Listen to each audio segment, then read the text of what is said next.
भारतीय संविदा अधिनियम 1872 के अंतर्गत आज का जो टॉपिक है वह समाश्रित संविदा, कॉन्टिंजेंट कॉन्ट्रैक्ट, इसे संयोगिक अनुबंध भी कहते हैं। यह भारतीय संविदा अधिनियम की धारा 31 से लेकर के 36 तक दिया हुआ है। तो जो संविदा होती हैं वो दो प्रकार की होती हैं। पहली संविदा होती है निरंकुश संविदा, दूसरी होती है समाश्रित संविदा। अब जो निरंकुश संविदा होती है वो क्या होती है? निरंकुश संविदा में प्रस्ताव की जो स्वीकृति प्राप्त होती है वो प्रभावशील होती है। प्रस्तावक तथा स्वीकृतिदाता दोनों के उत्तरदायित्व उसी क्षण से प्रारंभ हो जाते हैं जिस क्षण में संविदा अस्तित्व में आती है। इसे ही क्या कहते हैं? निरंकुश संविदा कहते हैं। जैसे ए बी को अपनी कार 25,000 रुपये में बेचने का क्या करता है? करार करता है। ए बी को अपनी कार की सुपुर्दगी देता है तथा बी ए को 25,000 रुपये देता है। ये क्या है? निरंकुश संविदा है। क्योंकि इस संविदा में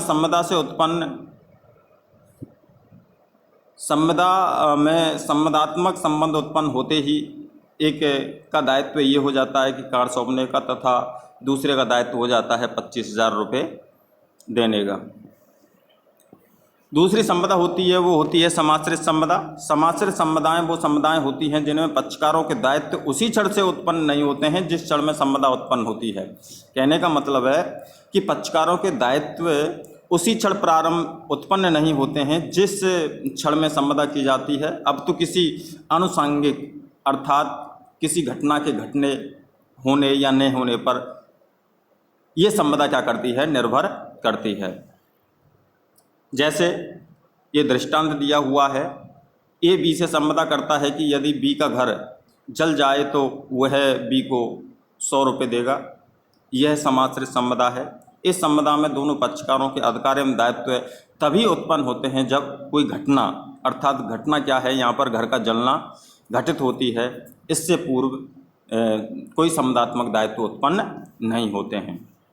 संविदा अधिनियम में समाश्रित संविदा की परिभाषा दी गई है जो निम्न प्रकार से है। धारा 31 के अनुसार देखते हैं हम। समाश्रित संविदा अनुषांगिक घटना के घटित होने या न होने पर किसी कार्य को करने या न करने की क्या है? संविदा है।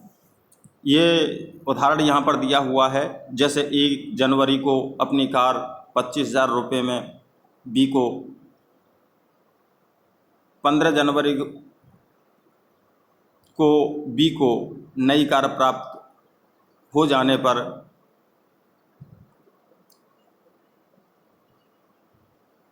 हो जाने पर 20 जनवरी को बेचने को सहमत होता है। इस करार में 20 जनवरी को कार बेचना तभी संभव होगा जब 20 जनवरी को नई कार प्राप्त कर ले। यह क्या है? समाश्रित संविदा है। अब आनुषंगिक घटना क्या होती है? संविदा का अनुपालन जिस घटना पर निर्भर होता है वह आनुषंगिक घटना कहलाती है। जैसे ऊपर का जो उदाहरण दिया हुआ है उसमें 15 जनवरी को कार का मिलना संविदा की क्या है? आनुषंगिक घटना है। अब समाश्रित संविदा के आवश्यक तथ्य देखते हैं हम। संविदा का अनुपालन भविष्य की घटना के घटित होने पर अथवा न होने पर निर्भर होता है।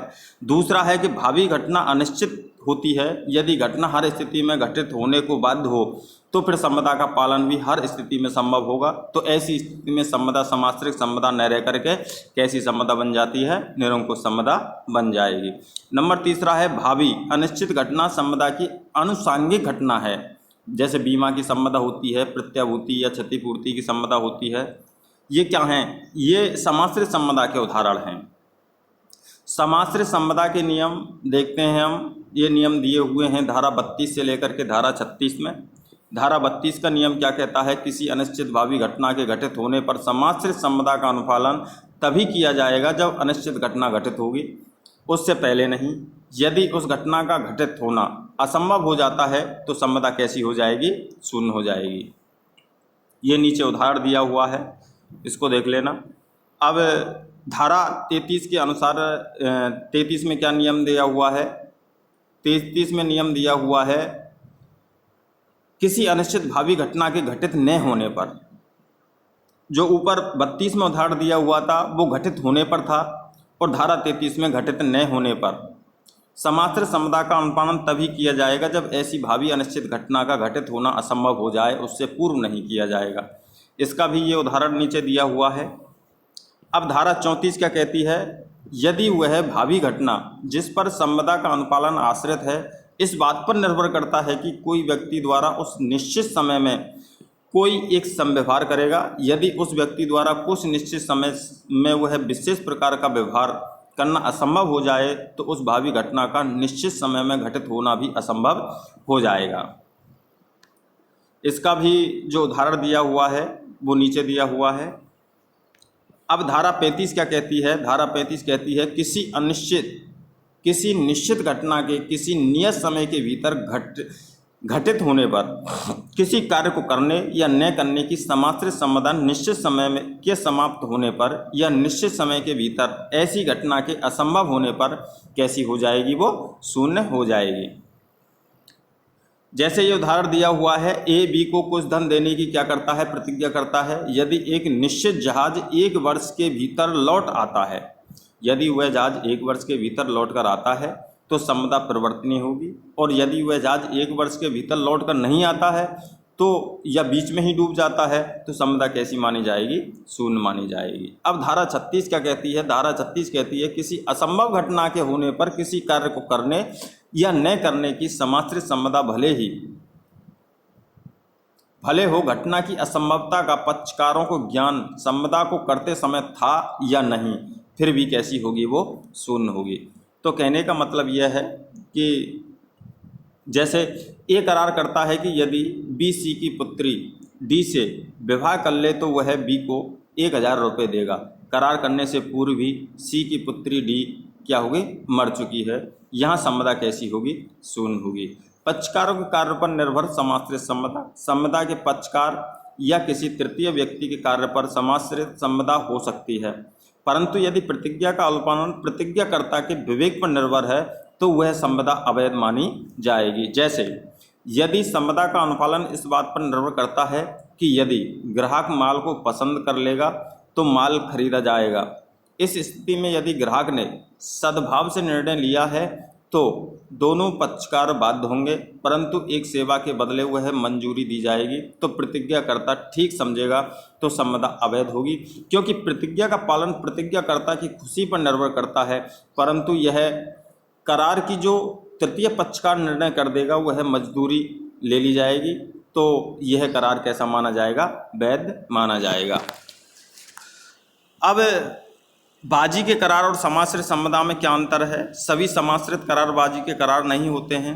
विधि केवल उन्हीं समाश्रित करारों को मान्यता प्रदान करती है जिसमें जुए का तत्व नहीं है, जबकि बाजी के सभी करार कैसे करार होते हैं? समाश्रित करार होते हैं। इसके वैधता के आधार पर भी अंतर है। समाश्रित करार पूर्ण रूप से वैध करार होते हैं, जबकि बाजी के करार केवल करार मात्र ही होते हैं, अतः यह विधि की दृष्टि में व्यर्थ अर्थात शून्य होने के कारण अवैध होते हैं। उद्देश्य के आधार पर भी अंतर है। समाश्रित करार को पक्षकारों का उद्देश्य अपने वचनों का निष्पादन करना होता है, यद्यपि वह निष्पादन किसी अनिश्चित भावी घटना पर निर्भर होता है, जबकि बाजी के करार में पक्षकारों का उद्देश्य करार की राशि जीतने या हारने का होता है। परिवर्तन के आधार पर भी अंतर है। समाश्रित करार वैध होते हैं इसलिए विधि द्वारा परिवर्तनीय है, जबकि बाजी के जो करार होते हैं वो शून्य होते हैं इसलिए विधि के द्वारा परिवर्तनीय नहीं होते हैं।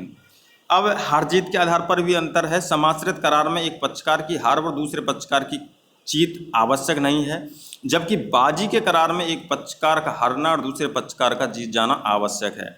वचन के आधार पर भी अंतर है। समाश्रित करार में केवल एक ही पक्षकार एक ही वचन देता है, जबकि बाजी के करार में दोनों पक्षकार एक दूसरे को क्या देते हैं? वो वचन देते हैं। अब विचारधारा के आधार पर भी अंतर है। समाश्रित करार में दोनों पक्षकारों के विचार समान होते हैं, जबकि बाजी के करार में अनिश्चित घटना के प्रति दोनों पक्षकारों को विचार समान नहीं होते हैं।